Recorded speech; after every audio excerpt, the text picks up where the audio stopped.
Sir नमस्कार. जालना जिल्हा police Patil भरती संदर्भात महत्त्वाचे संभाव्य क्वेश्चन तुम्हाला या रिलेटेड क्वेश्चन विचारले जाऊ शकतात. शक्यता मोठ्या प्रमाणात आहे. ठीक आहे, चला जास्त तुमचा वेळ न घेता लगेच आपण सुरुवात करूया.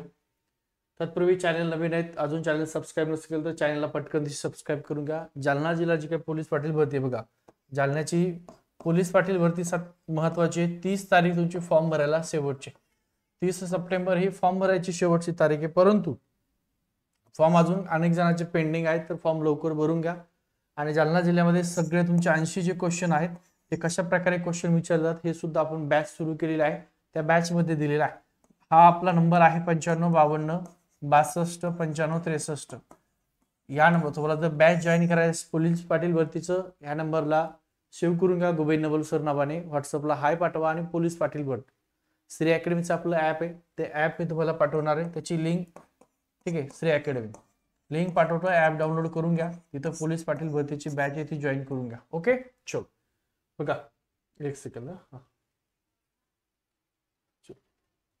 आलोय आपण इथं. चला पहिला क्वेश्चन बघा, सेम क्वेश्चन तुम्हाला विचारतील या रिलेटेड. श्री संत एकनाथ महाराजांचं समाधी मंदिर किंवा समाधी कुठं आहे? पैठण, देऊ, आळंदी की पंढरपूर? बघा आता एकनाथ महाराजांची तुम्हाला इथं समाधी विचारलेली आहे, कुठं आहे? तर एकनाथ महाराजांची समाधी पैठणला आहे.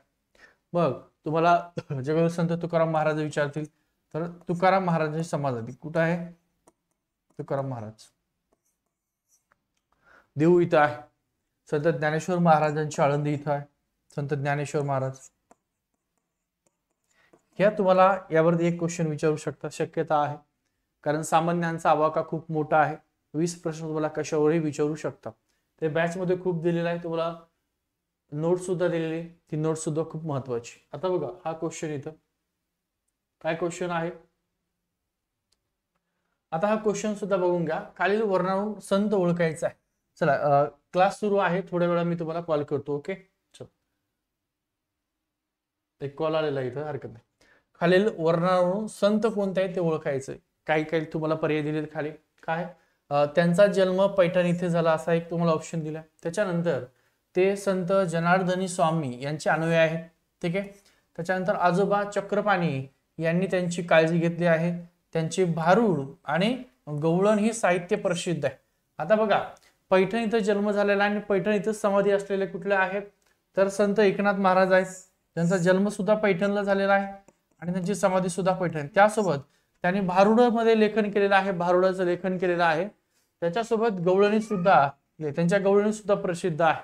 जेवढ्या काही गवळणी आहेत सरासरी संत एकनाथ महाराजांच्याच आहेत. जे काही भारुड आहेत संत एकनाथ महाराजांचेच भारुड आहेत. त्याच्यासोबत श्री जनार्दन स्वामी हे त्यांचे गुरु आहेत. ओके, ही कोणाविषयी माहिती आहे? संत एकनाथ महाराजांविषयी माहिती आहे. पुढचा प्रश्न बघा, संत एकनाथ महाराजांचे टिंबटिंब इथे रिकाम जागा आपल्याला विचारले. संत एकनाथ महाराजांचे टिंबटिंब हे श्रीकृष्ण व रुक्मिणी यांच्या विवाहावरील, म्हणजे श्रीकृष्ण आणि रुक्मिणी यांचा जो विवाह आहे, या विवाहाची जी आख्यान काव्य आहे हे खूप लोक प्रसिद्ध आहे. मग त्याचं नाव काय? रुक्मिणी स्वयंवर, एकनाथी भागवत, भागवत धर्म, चतुर्भुज विजय. तर काय? रुक्मिणी स्वयंवर हे कशा संदर्भात आहे? श्रीकृष्ण आणि रुक्मिणी यांचा विवाह संदर्भामध्ये हे लिहिलेलं आहे. कोण लिहिलंय? श्री एकनाथ महाराज यांनी लिहिलेलं आहे. त्याचं नाव आहे रुक्मिणी स्वयंवर. पुढचं आता इथं फोटो तुमच्या लक्षात आला असेल. जगद्गुरू संत तुकाराम महाराज यांची समाधी कुठे आहे? प्रश्न आहे, तुम्हाला आता सांगितलेला आहे. तर कुठं समाधी? देहू. देहू या ठिकाणी संत तुकाराम महाराज यांची समाधी आहे. कुठं? देहू या ठिकाणी. त्यानंतर इथं बघा दुसरं काय दिलं तुम्हाला? पंढरपूर, शेगाव, आळंदी. आळंदी ज्ञानेश्वर महाराजांची आहे, शेगावला गजानन महाराजांची आहे. ओके. त्यानंतर आता संत तुकाराम महाराजांशी एखादा जर तुम्हाला प्रश्न विचारला, कधी कधी प्रश्न असा विचारला जातो त्याचं जन्मस्थळ कुठं आहे, त्यांचे समाधी स्थळ कुठे आहे, त्यांचं पूर्ण नाव काही, पूर्ण नाव सुद्धा तुम्हाला अनेक वेळा विचारतात. बघा तर संत तुकाराम महाराज जन्म 21 जानेवारी 1608 मध्ये आहे. त्यांचा जन्म हा देहू इथं झालेला आहे. त्यांची समाधी सुद्धा देहू इथंच आहे. ठीक आहे. महानिर्वाण त्यांचं 19 मार्च 1649 झालेलं आहे. त्यांचं पूर्ण नाव तुम्हाला अनेक वेळा विचारतात, माहिती असावं. तुकाराम बोल्लोबा आंबिले किंवा मोरे. ठीक आहे. वडिलांचं नाव त्यांचं बोल्लोबा आहे. आईचं नाव कनकाई आहे. पत्नीचं नाव रखमाबाई व जिजाबाई आहे. ठीक आहे. त्यांचं आडनाव आंबिले आहे. कुळ त्यांचं मोरे आहे. घराणं मराठा कुणबी आहे. ठीक आहे. त्यांचे आपत्ती दिले त्यांचे गुरु लक्षात ठेवा, संत जगद्गुरु बाबाजी चैतन्य त्यांचे गुरु आहे. शिष्य संत निळोबा, संत बहिणाबाई. तर यात महत्वाचं तुम्हाला लक्षात ठेवा, संत तुकाराम महाराजांचं पूर्ण नाव लक्षात ठेवा, त्यांचा जन्म आणि त्यांचं समाधी स्थळ लक्षात ठेवा. यावरच तुम्हाला प्रश्न विचारतील, दुसरा एक्स्ट्रा तुम्हाला जास्त प्रश्न काय विचारत नाही. त्यानंतर आधुनिक मराठीचे जनक म्हणून कोणाला गौरवले जातं? प्रल्हाद केशव आत्रे, बाळशास्त्री जांभेकर, लोकमान्य टिळक की विष्णुशास्त्री चिपळूणकर? विष्णुशास्त्री चिपळूणकर आहेत. या विष्णुशास्त्री चिपळूणकराला आधुनिक मराठीचे जनक म्हणून ओळखलं जातं. आधुनिक मराठीचे जनक कोण? विष्णुशास्त्री चिपळूणकर. ओके. पुढचा प्रश्न बघा, 1 जानेवारी 1880 पुणे इथं बघा, 1 जानेवारी 1880 कुठं? पुणे या ठिकाणी न्यू इंग्लिश स्कूल आहे. या न्यू इंग्लिश स्कूलची स्थापना केली आहे. मग कोणी केलेली आहे? विष्णुशास्त्री चिपळूणकर, गोपाल गणेश आगरकर, लोकमान्य टिळक की वडील सर्व? तर हे तिघांनी मिळून बघा, विष्णुशास्त्री चिपळूणकर, गोपाल गणेश आगरकर आणि लोकमान्य टिळक या तिघांनी मिळून न्यू इंग्लिश स्कूलची स्थापना केली आहे 1 जानेवारी 1880 पुणे इथे. मग ह्या दोघं बघा, लोकमान्य टिळक आणि त्या ठिकाणी आगरकर या दोघांनी परत 2 वृत्तपत्र सोबत सुरू केले आहेत. एक मराठा नावाचं वृत्तपत्र, अनेक वेळा सांगितलंय मराठा, आणि त्याच्यानंतर एक मराठा आणि केशरी नावाचे असे 2 वृत्तपत्र सुरू केलेत. आता केशरी हे जे होतं हे मराठीत होतं, केशरी हे मराठीत वृत्तपत्र होतं, आणि मराठा हे जे आहे हे इंग्रजीमध्ये होतं, इंग्लिशमध्ये होतं. ठीक आहे. मग ही जे आहे मराठा, तर या मराठाचं संपादक करायचे लोकमान्य टिळक, इंग्रजी होतं. गोपाल गणेश आगरकर केशरीचे संपादक करायचे. दोघेही समाज सुधारक होते. मग त्याच्यामध्ये आगरकरांचं म्हणणं होतं की अगोदर समाज सुधारला पाहिजे, समाज सुधारला की त्या ठिकाणी ऑटोमॅटिक राजकीय सुधारणा येतील. लोकमान्य टिळकाचं म्हणणं होतं की आधी राजकीय सुधारणा झाल्या की समाज ऑटोमॅटिक सुधारल. मग आधी राजकीय की सामाजिक सुधारणा, यामध्ये दोघांचे भांडण म्हणजे वादविवाद झाले. आणि मग आगरकरांनी त्यांचा केशरी या पदाचा राजीनामा दिला 1887. ठीक आहे. आणि मग 88 मध्ये त्यांनी स्वतःच एक सुधारक नावाचं वृत्तपत्र सुरू केलं, त्याचं नाव आहे सुधारक. आणि यावर तुम्हाला प्रश्न विचारता की सुधारक हे वृत्तपत्र कोणाचं आहे? तर गोपाल गणेश आगरकरांचे. लक्षात ठेवा, न्यू इंग्लिश स्कूल पुण्याला स्थापन केली, हे तिघही सहभागी होते. त्यानंतर यांनी मराठा केशरी सुरू केले, त्याच्यात वादविवाद झाले, आणि मग 87 राजीनामा दिला, आणि मग 88 त्यांनी सुधारक नावाचं वृत्तपत्र सुरू केलं. तुम्हाला विचारतील मराठा वृत्तपत्र कोणाचं आहे? तर टिळकांचं आहे. केशरी सुद्धा टिळकांचं आहे. आगरकर आणि टिळक दोघं असतील तर दोघांचं आहे, लक्षात ठेवा. त्याच्यानंतर विधवेशी बघा, विधवेशी पुनर्विवाह करून, विधवेशी काय केलेलं आहे? पुनर्विवाह करून उक्तीपेक्षा कृती, बघा उक्तीपेक्षा कृती श्रेष्ठ, म्हणजे नुसतं बोलून नाही तर करून दाखवलेले श्रेष्ठ, हे सिद्ध करणारे पहिले समाजसुधारक. असे कुठले पहिले समाजसुधारक ज्यांनी विधवेशी पुनर्विवाह केला? आता तुम्हाला पंडित रमाबाई समाजसुधारकामध्ये शिकवलाय. ज्यावेळेस पंडित रमाबाई शिकवलेला आहे त्यावेळेस सुद्धा डिटेल तुम्हाला सगळी माहिती दिली आहे. तर बघा, विधवेशी पुनर्विवाह केलेले पहिले समाजसुधारक आहे महर्षी कर्वे. काय नाव त्यांचं? महर्षी कर्वे यांनी केलेलं आहे. आणि पंडित रमाबाईची जी काही शारदा सदन संस्था होती, पंडित रमाबाईची शारदा सदन संस्थेतली गोदूबाई, ठीक आहे, त्या गोदूबाईशी पुनर्विवाह केलेला आहे महर्षी कर्वे यांनी. आणि ह्या दोन्ही कर्वे शिकवताना सुद्धा तुम्हाला माहिती दिलेली आहे, त्यासोबत पंडित रमाबाई शिकवताना सुद्धा माहिती दिलेली आहे. पोलीस पाटीलची बॅच नसेल घेतली तर ती अजून घेतली नसेल तर जॉईन करून घ्या, तिथं सगळी तुम्हाला ही माहिती दिलेली आहे. बॅच जॉईन करायची असेल तर हा नंबर आहे बघा, 9552629563. कॉल करू नका, डायरेक्ट व्हॉट्सअपला हाय करा. ठीक आहे. आणि पोलीस पाटील भरती म्हणून लिहून टाका, पोलीस पाटील भरती. मी तुम्हाला लिंक पाठवतो. ठीक आहे, पोलीस पाटील. ठीक आहे, एक सेकंड. हा असं लिहून टाका, किंवा मराठीतल्या पोलीस पाटील, पोलीस पाटील भरती. ठीक आहे. चलो, नंबर लक्षात घ्या. पुढचा प्रश्न, 1936 मध्ये महाराष्ट्र ग्राम प्राथमिक शिक्षण मंडळाची स्थापना कोणी केलेली आहे? कधी आहे? 1936 मध्ये. सन 1936 मध्ये महाराष्ट्र ग्राम प्राथमिक मंडळ शिक्षण मंडळाची स्थापना खालीपैकी कोणी केलेली आहे? महर्षी कर्वे, डॉक्टर बाबासाहेब आंबेडकर, कर्मवीर भाऊराव पाटील, विठ्ठल रामजी शिंदे. सगळे समाजसुधारक आपण घेतलेले आहेत, त्यातलेच आहे. ओके. तर महर्षी कर्वे यांनी 1936 मध्ये महाराष्ट्र ग्राम प्राथमिक शिक्षण मंडळाची स्थापना केलेली. पुढचा, आता पोलीस पाटील भरतीला मराठी व्याकरण विचारत नाही, परंतु काही जिल्ह्याचे जे काय पेपर पाहिले आपण पोलीस पाटील भरतीचे, तर त्या पेपरमध्ये काय केलेलं आहे त्यांनी मराठी व्याकरण विचारलेलं आहे, त्यामुळे शक्यता आहे तुम्हाला सुद्धा विचारू शकतील. बघा, मी शाळेत जातो, मी शाळेत जातो हे वाक्य दिले, या वाक्याचा भविष्य काळ करा असं तुम्हाला विचारते. साधं सोपं आहे. मी शाळेत जातो वाक्य दिले, त्याचा भविष्यकाळ, भविष्यकाळ म्हणजे जाईल. लक्षात ठेवा भविष्य. पहिलं बघा, पहिलं वाक्य काय, मी शाळेत गेलो होतो. गेलो होतो म्हणजे काय, पूर्ण क्रिया झाली. हे भूतकाळातलं वाक्य झालं तुमचं, शाळेत गेलो होतो, पूर्ण क्रिया, पूर्ण भूतकाळ. मी शाळेत जात आहे, मी शाळेत जात आहे म्हणजे वर्तमानामध्ये चालू क्रिया आहे, चाललाय, चालू आहे वर्तमानामध्ये, वर्तमानामध्ये चालू क्रिया आहे. हा काय करतोय, शाळेत चाललाय, चालतोय. ओके. त्याच्यानंतर मी शाळेत जाईन, मी शाळेत जाईन, गेलाय काय, जाईन, सांगतोय ते भविष्यामध्ये, भविष्यामध्ये सांगतोय की मी शाळेत जाईन, म्हणजे हे वाक्य तुमचं भविष्य काळाचं आहे. मी शाळेत जातो या वाक्याचं भविष्य काळ वाक्य मी शाळेत जाईन. आणि खालचं काय, मी शाळेत जातोय. ठीक आहे, पूर्ण आहे का, तर मी शाळेत जातो याचं भविष्य काळ रूपांतर कुठलं होते, मी शाळेत जाईन. लक्षात ठेवा. कधी कधी मराठीचे 1-2 प्रश्न तुम्हाला अशा प्रकारे विचारतील, त्याच्यामध्ये जास्त समानार्थी विरुद्धार्थी विचारू शकतात.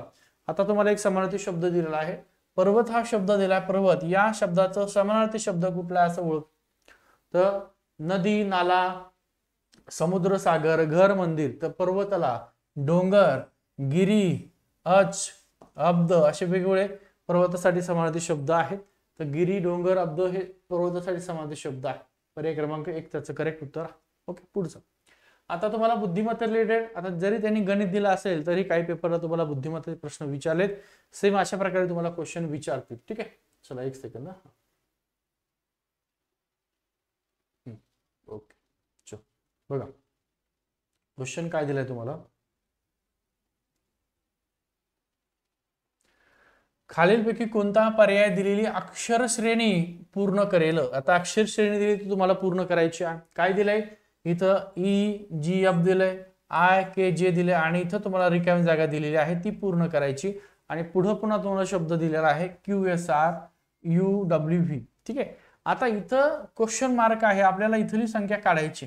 ठीक, मग बघूया कसं दिलं. इकडे तुम्हाला ABCD टाईप मध्ये दिलेली आहे. बघा दिली का, ABCD दिसते का इकडं. ओके, ठीक आहे, दिसते. आता बघा काय झालंय, इथं यांनी E दिलंय. आता इथे E बघा, E कुठं, इथं आहे. ओके, E नंतर काय डायरेक्ट G दिलंय, म्हणजे F सोडून दिलंय, F सोडून दिलंय आणि G घेतलंय.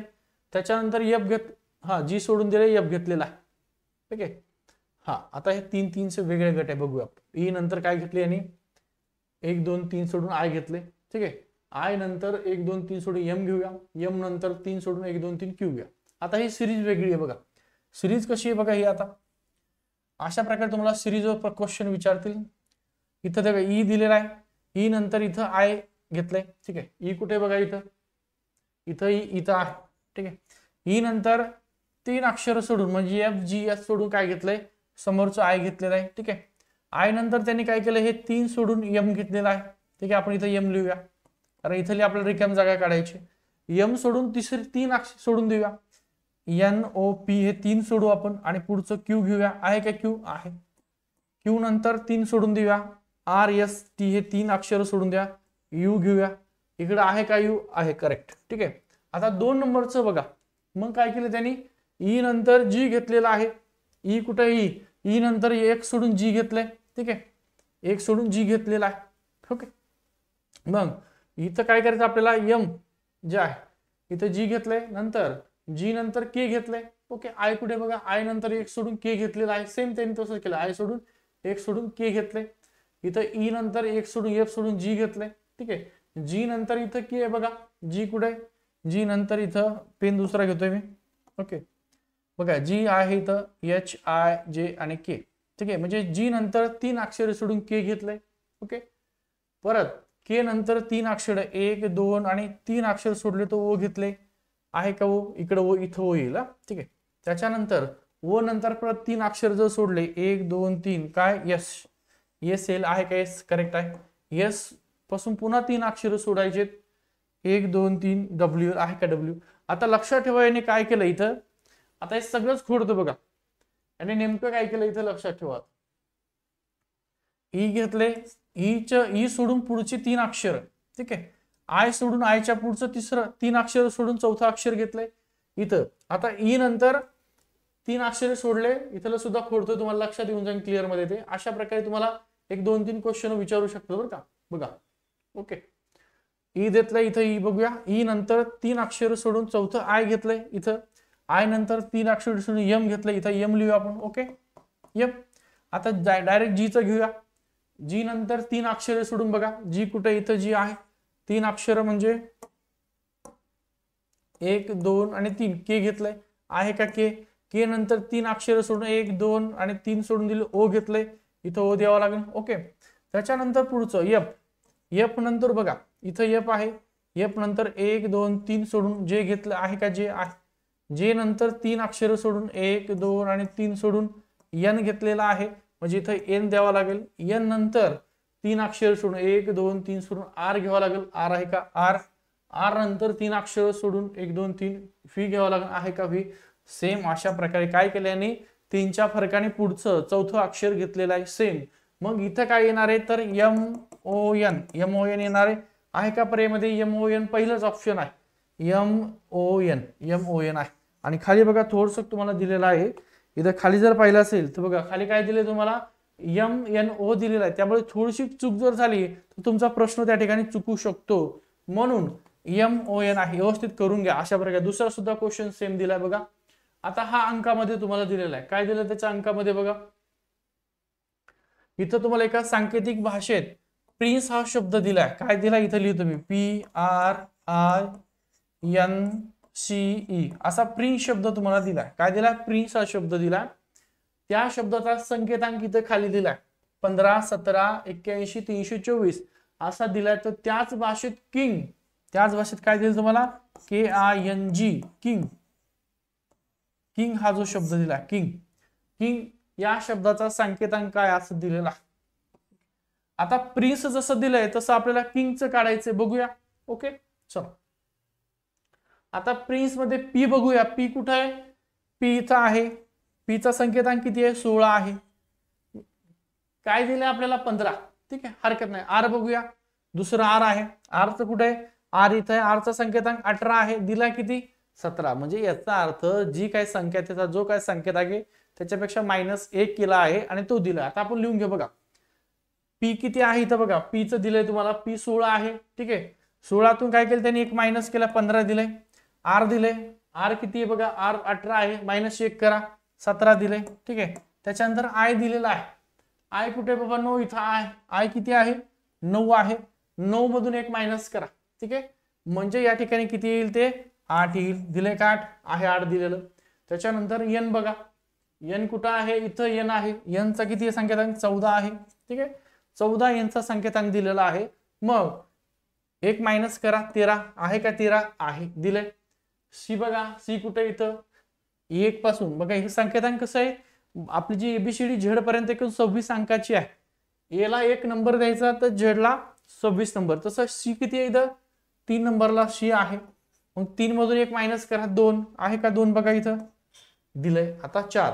ई किती नंबरला आहे, ई इथं 5 नंबरला आहे. त्यातून -1 करा, किती आहे 4. आता तुम्हाला कळालं का, यांनी काय केलंय, ज्या शब्दाचा जो काय संकेतांक आहे त्यातून एक मायनस केलेला आहे.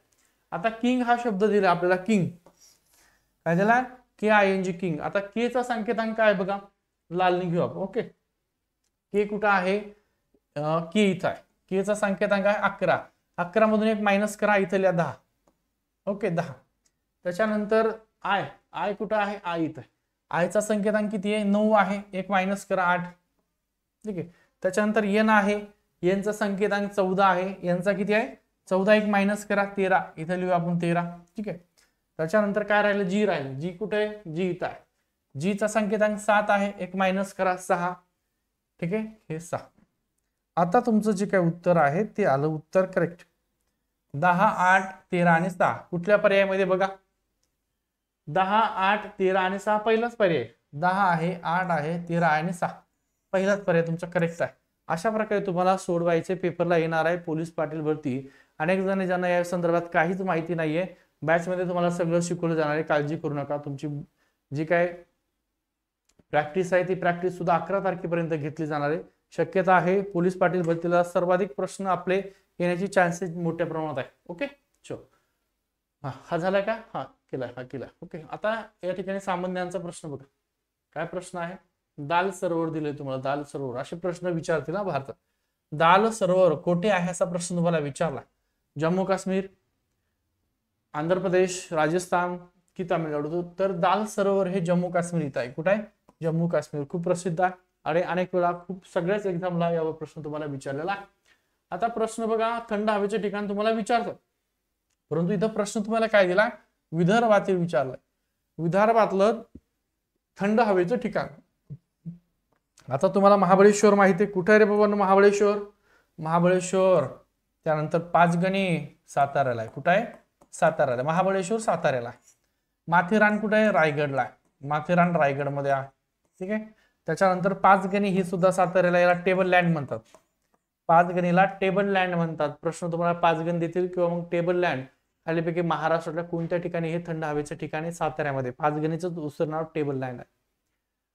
रायगडला आहे. माथेरान, महाबळेश्वर साताऱ्याला. मग राहिलं विदर्भातलं थंड हवेचं ठिकाण चिखलदरा आहे, अमरावतीला. चिखलदरा पुढे अमरावती.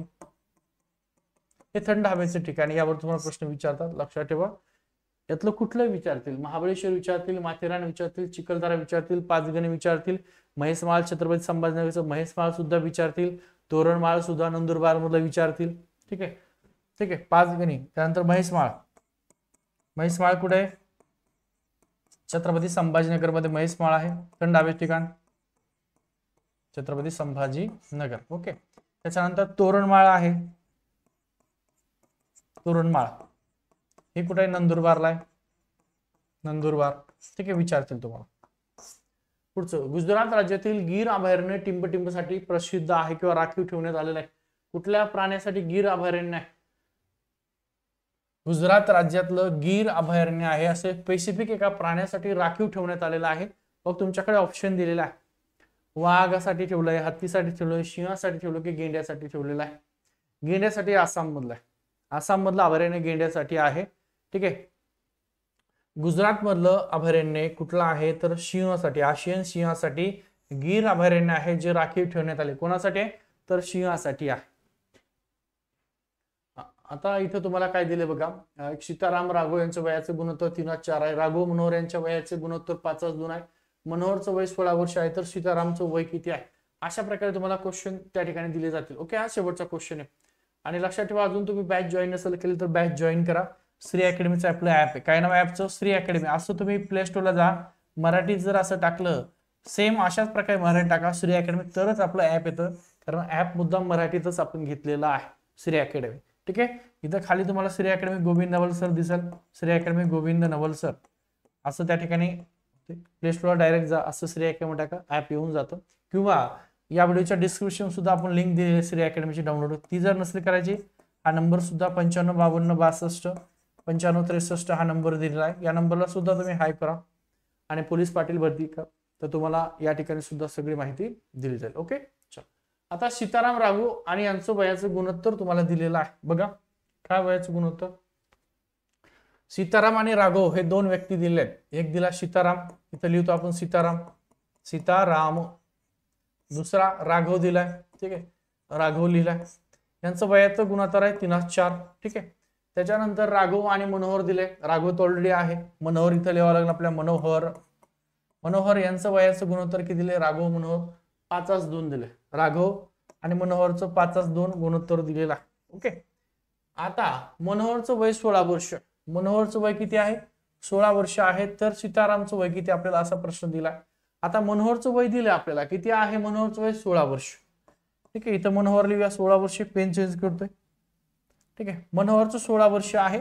आता मला सांगा, मनोहर आणि राघव यांचं गुणोत्तर किती? 5:2 आहे. म्हणजे इथं जर 40 आपण लिहिलं, ठीक आहे, आणि इथं जर 16 लिहिलं, 8च्या पाड्याने जर भागलं, 8:45 बघा, 8:45 आणि 8:2 16.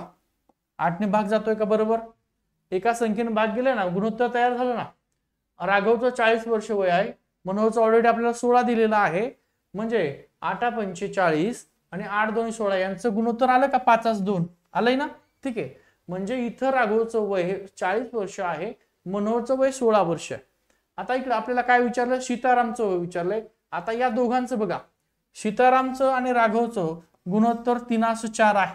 3:4 आहे म्हणजे बघा 3:4 म्हणजे जर पाहिलं असेल आपण तर 10, 10चं लावलं आपलं. बघा राघवचं वय आपल्याला कळलं 40 आहे, गुणोत्तर किती आहे 3:4 आहे. मग 10 ने एका संख्येला भाग देऊ आपण. बघा इथं आपण सीतारामचं 30 करूया. ठीक आहे, 10 ने भाग देऊ काय 10 × 30 आणि 10 × 40 म्हणजे यांचं गुणोत्तर सुद्धा 3:4 येऊन जातं. म्हणजे सीतारामचं वय 30 वर्ष, राघवचं वय 40 वर्ष आणि मनोहरचं वय 16 वर्ष. अशा प्रकारे मग तुम्हाला विचारलं सीतारामचं वय किती आहे, तर सीतारामचं वय आहे 30 वर्ष. ऑप्शन मध्ये आहे का? ऑप्शन क्रमांक पर्याय 3 आहे. सेम अशा प्रकारे तुम्हाला सोडवते आणि सगळं तुम्हाला बॅच मध्ये शिकवलं जाणार आहे. त्याच्यामुळे बॅच अजून जॉईन नसेल केली तर पटकन दिवशी बॅच जॉईन करून घ्या. त्याच सोबत तुम्ही जर पाहिलं असेल तर हा नंबर आहे आपला 955262 ला हाय पाठवा. पोलीस पाटील भरती ऍप डाउनलोड पटकन दिवशी करून घ्या. ठीक आहे, आणि अशा प्रकारे सगळे क्वेश्चन तुम्हाला ट्रिकली सोडवले जातील. पोलीस पाटील भरतीला जे काही गणित शिकवणार आहे, जे काही गणिताचे क्वेश्चन तुम्हाला विचारणार आहे, शक्यता तुमचं जे काही पोलीस पाटील हे जे पद आहे तुमची बेसिक लेवलचं तुम्हाला एक 10वी लेवलचे सगळे एक्झामचं सामान्य ज्ञान असेल, तुमचे सगळे गणित असेल, बुद्धिमत्ता असेल, ठीक आहे, जीएस ज्या प्रकारे आहे, जालना जिल्हा विशेष माहिती सगळं मी तुम्हाला घेणार आहे. आणि क्वेश्चन जे काय तुम्हाला पेपरला विचारणार त्याच्यापेक्षा एक्स्ट्रा तयारी करून घेणार आहे. त्यामुळे तिथं तुमचे एकही प्रश्न चुकणार नाही आणि जास्तीत जास्त तुम्हाला 80 पैकी कसे मार्क येतील याकडे आपलं टार्गेट असणार आहे. ठीक आहे, थांबतोय. सगळ्यांना शेअर करा हा व्हिडिओ, आवडला तर नक्की लाईक करा आणि सबस्क्राईब करायला विसरू नका.